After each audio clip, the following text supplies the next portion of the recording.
The image that broke the universe. Something is wrong with the universe. Not wrong in a small way, not a rounding error, not a footnote that scientists will quietly correct in the next paper. Wrong in a way that has forced some of the most respected astrophysicists on Earth to sit in front of their computers, stare at a single image, and say out loud words they never expected to say. This shouldn't be here. The James Webb Space Telescope released that image. And the reaction from the scientific community wasn't celebration. It was confusion. Then alarm. Then a very controlled, very careful silence, because no one wants to be the first person to say what the data actually suggests. This video is about what that image shows, what it means, and why the people who built the most expensive telescope in human history are now confronting the possibility that everything they use to explain the universe might be wrong. If you've seen headlines about Webb releasing new images, you've probably seen the word stunning. You've seen breathtaking. You've seen NASA press releases full of words like unprecedented and remarkable. That's not what this is. This is the one image that didn't get a press release celebration. This is the one that got a research paper with cautious language and 17 qualifications. This is the one that leaked into astronomy forums before the official announcement, because the scientists who saw it first needed other scientists to tell them they weren't misreading it. They weren't misreading it. Stay with me for the next 25 minutes, because by the end, you won't just understand what Webb found. You'll understand why it matters more than anything NASA has announced in the last 2 decades. And you'll understand why the version of this story you'll see in mainstream headlines is missing the part that actually changes everything. This is the part where most science videos would explain how the James Webb Space Telescope works. We're not doing that. You know what Webb is, you know it's powerful, you know it sees further than Hubble. What you need to understand is what it was specifically looking for, because that's what makes this image so devastating. Webb was designed, in part, to look at the very first galaxies, the ones that formed closest to the Big Bang, the ones that should be primitive, small, chaotic, still figuring themselves out. The model, the one every cosmology textbook uses, the one called Lambda CDM, the standard model of cosmology, predicted exactly what those early galaxies should look like: small, irregular, young, dim. Webb looked. And it found something else entirely: the galaxies it found in the deep field images. Galaxies existing just 300 to 500 million years after the Big Bang are massive, structured, mature. Some of them are as large as the Milky Way. Some are larger. They're not supposed to be there, not because we didn't know they existed, but because there is no mechanism in current physics that explains how they got that big, that fast, that early. A galaxy the size of the Milky Way takes billions of years to form. That's not a guess. That's based on our understanding of gravity, dark matter, gas cooling, star formation rates, decades of physics, thousands of papers, the collective intellectual output of every cosmologist who has ever lived. And Webb looked at the edge of the observable universe and found galaxies that are giving all of that the finger. If you're new to this channel, we cover the discoveries that science journalists don't fully explain. Not because they're hiding anything, but because the real implications take longer than a headline. If that sounds like something you want more of, subscribe right now. The button is right there. We put out content like this regularly. Hit subscribe and you won't miss the next one. Now, back to the galaxies that shouldn't exist. The paper that first described these findings was published in Nature in late 2022. The lead author was Dr. Ivo Lebay of Swinburne University of Technology in Australia. He and his team were going through Webb's first deep field data, the CEERS survey, the Cosmic Evolution Early Release Science Survey, and they kept finding the same thing: massive galaxies. Too early, too big, too structured. They ran the numbers 6 times. They checked their methodology. They looked for instrument errors. They looked for calibration problems. They looked for alternative explanations. They published the paper with a line in the abstract that almost never appears in academic astrophysics. The line essentially said, if these galaxies are real, and we believe they are, they challenge our fundamental understanding of how the universe formed. That is an extraordinary sentence. Scientists do not write sentences like that casually. Every word is chosen. Every word is argued over. Every co-author reads it 6 times. That sentence appearing in a peer-reviewed Nature paper means the evidence was strong enough And the alternative explanations were weak enough that they had no other choice. They had to say it. The galaxies are real, and they don't fit. Here's where it gets uncomfortable. The standard model of cosmology, lambda CDM, isn't just a theory. It's the framework that every telescope, every satellite, every cosmology research program on Earth is built around. It's been tested thousands of times. It's survived every observational challenge thrown at it for 50 years. It is, in every measurable sense, the most successful model in the history of science. And Webb is contradicting it. Not in every image. Not universally, but consistently enough, in enough separate observations, that the contradiction cannot be explained away as noise or outlier data. The early universe does not look the way it should. The galaxies formed too fast, too big, too organized. There are 3 possible explanations, and not a single one of them is comfortable. Explanation 1. The measurements are wrong. Webb is miscalibrating something. The distances are off. The masses are off. When we fix the measurements, the galaxies will shrink back to where they should be.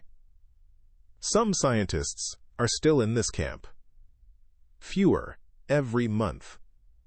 Because the calibration has been checked, rechecked, and independently verified. The measurements are holding up. Explanation 2. The model is incomplete. Lambda CDM is right about most things, but it's missing something. Some unknown process allowed early galaxies to form faster than predicted. Maybe dark matter behaves differently at very high densities. Maybe the first stars produced more intense radiation than we thought.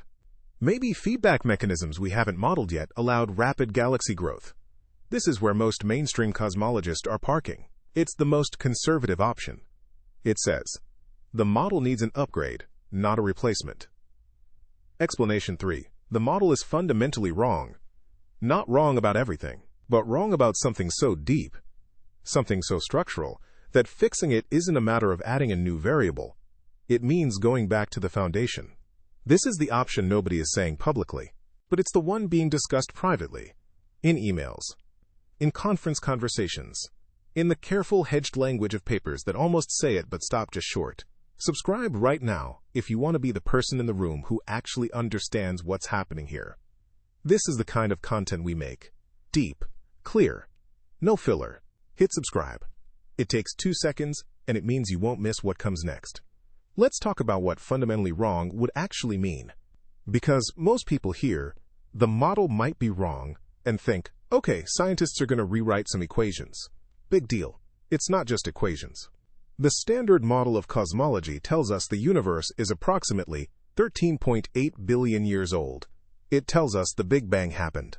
It tells us the universe expanded from a singularity, cooled, allowed hydrogen to form, allowed gravity to pull that hydrogen into stars, and those stars into galaxies, over billions of years.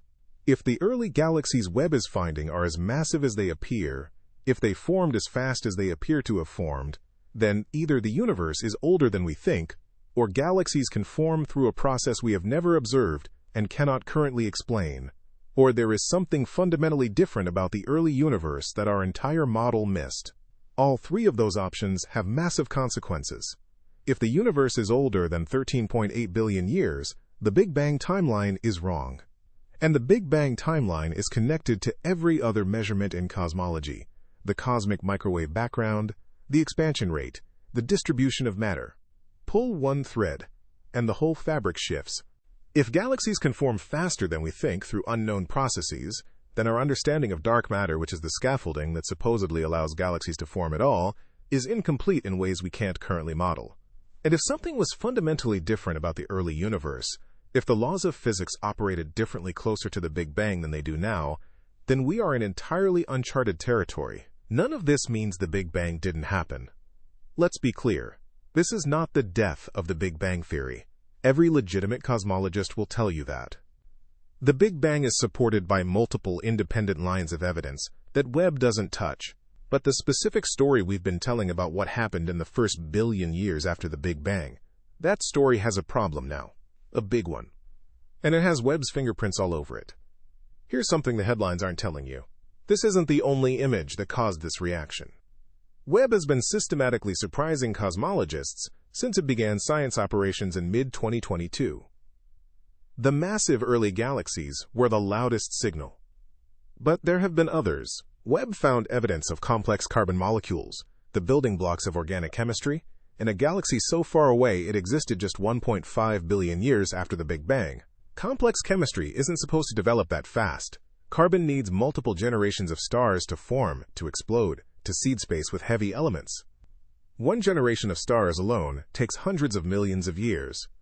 Webb found it anyway. Webb also found evidence of what appear to be little red dots, objects that have now been studied in multiple independent research programs that are bright, compact, and producing light in patterns that don't cleanly match any known category of astronomical object. They might be an exotic type of galaxy. They might be something else. Nobody has confirmed what they are. And Webb found, in multiple observations now, that the expansion rate of the universe appears to be inconsistent with the rate predicted by the Standard Model when you calculate it from the cosmic microwave background data. This is called the Hubble tension. It existed before Webb. Webb made it worse. The Hubble tension means that two separate, rigorous, well-validated methods of measuring how fast the universe is expanding give you two different answers. They shouldn't. The universe expands at one rate. We're measuring two rates. Either one method is wrong, or both methods have errors we haven't identified, or the universe is doing something our model doesn't account for. Webb's measurements are siding with the higher expansion rate, the one that doesn't match the Standard Model's prediction. That's not one anomaly, that's a pattern. And this is where it gets genuinely fascinating and genuinely unsettling. Science has a process for this. When observations contradict the model, you don't throw the model out immediately. You question the observations. You look for errors. You develop alternative explanations. You wait for more data. That process is happening right now, in real time, across dozens of research groups around the world. But here's what's different about this moment. Every previous challenge to the Standard Model of cosmology was eventually resolved. The model bent. It adapted. It absorbed the challenge and came out stronger. That's happened multiple times in the last 50 years. This is the first time the challenges are coming faster than the resolutions. Webb is generating new contradictions faster than the field can explain the old ones. The Early Galaxies paper came out in late 2022. It still doesn't have a consensus explanation. The little red dots were first reported in 2023. They still don't have a consensus explanation. The Hubble tension has been building since 2019. It still doesn't have a consensus explanation. And Webb has been operational for less than 3 years. It has decades of science ahead of it. You're still here. That means you're the kind of person who wants the real story, not the press release version. If this channel is something you'd come back to, subscribe now. Seriously. The algorithm needs that signal to keep showing you content like this. Subscribe, hit the bell, and make sure you're here when the next Webb revelation drops.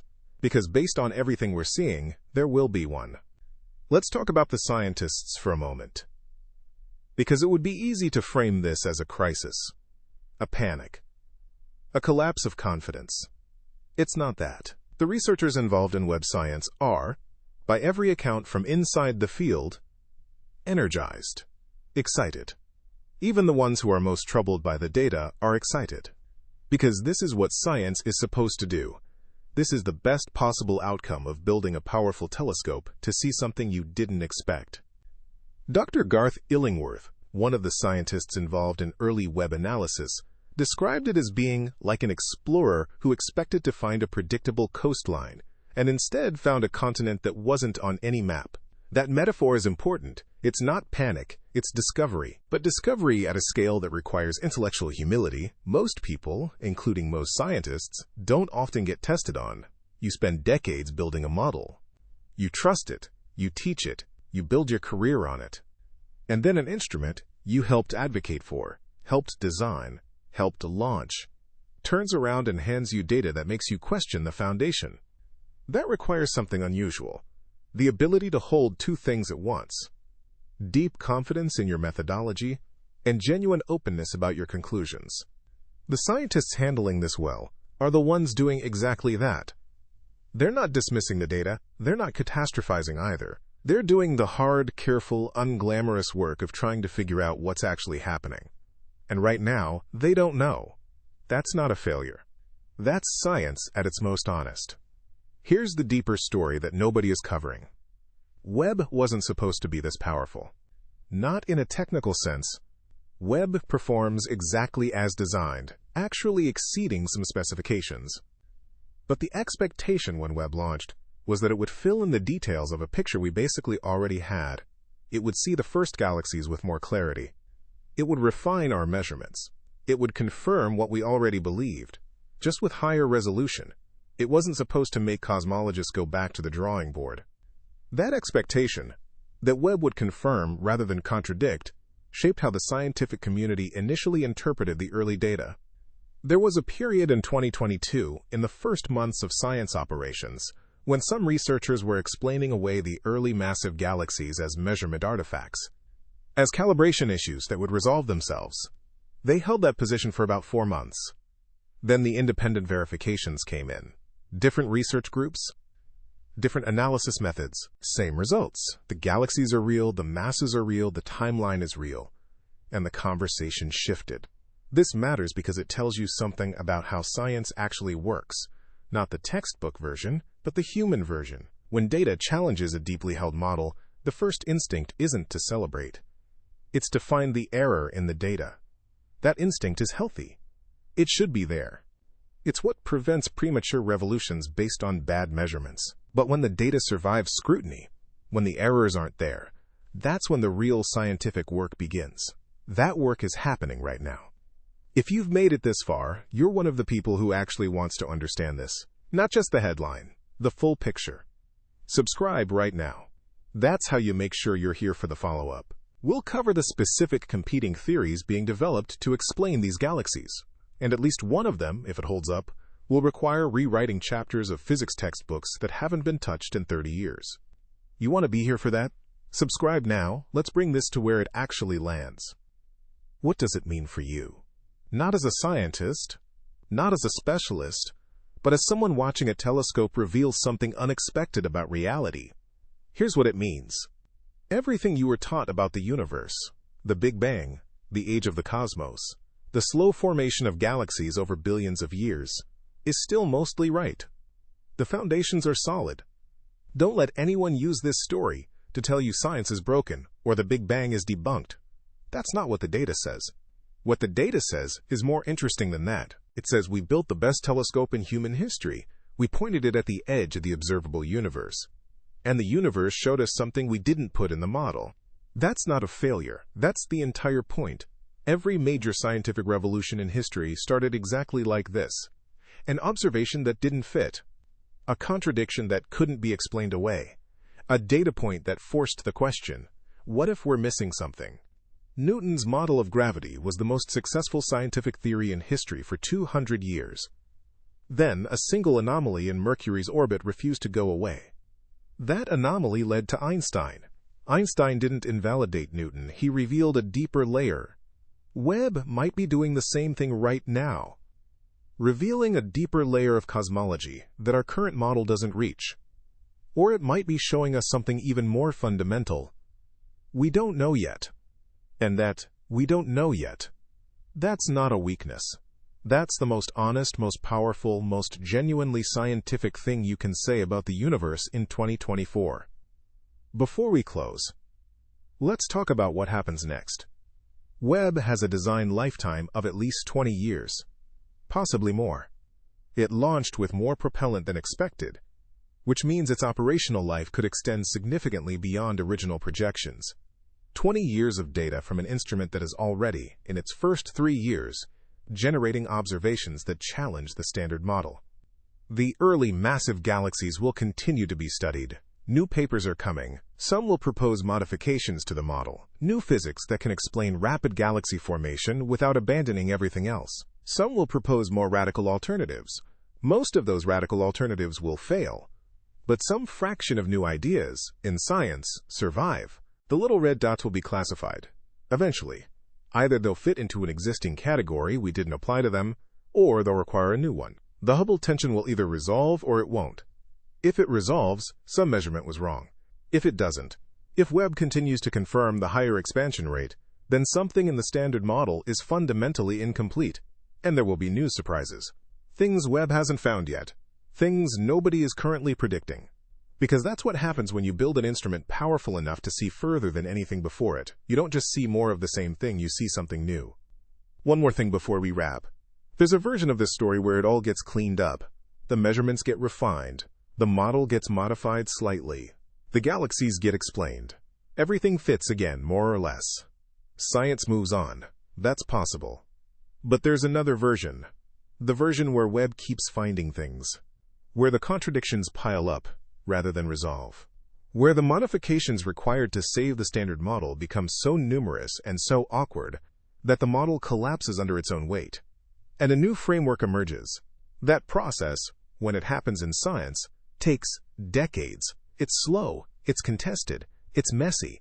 The people who advocated for the old model don't give it up easily. The people proposing new frameworks face enormous skepticism. But it happens. It happened with the geocentric model. It happened with Newtonian mechanics. It happened with the static universe, the model Einstein himself initially defended, until Hubble showed him galaxies were moving away. It might be happening right now. We won't know for years, possibly decades. But Webb is the instrument that started asking the question, and the question it's asking is one of the most profound in the history of human curiosity. How did the universe actually begin? What did the first billion years actually look like?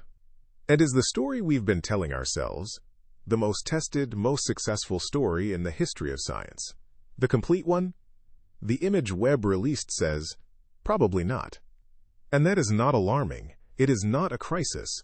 It is the most exciting thing that has happened in cosmology in a generation. If you want to follow this story as it develops, and it will develop, probably faster than anyone expects, subscribe right now. This channel is where we track exactly this kind of thing. The discoveries that go deeper than the headline. The science that takes longer than 60 seconds to explain. Hit subscribe, hit the bell. And leave a comment below. I want to know what you think is actually happening with these early galaxies. Are we missing something in the model? Is there new physics waiting to be discovered? Or is this the moment where the standard model cracks? Tell me below. And share this with someone who thinks they understand the universe. Because after today, after what Webb has shown us, none of us understand it as well as we thought we did. That's not frightening. That's the whole point. The universe is bigger, stranger, and older in some ways than we imagined. Webb is just the instrument forcing us to admit it. What it finds next, nobody knows. That's exactly why we keep watching.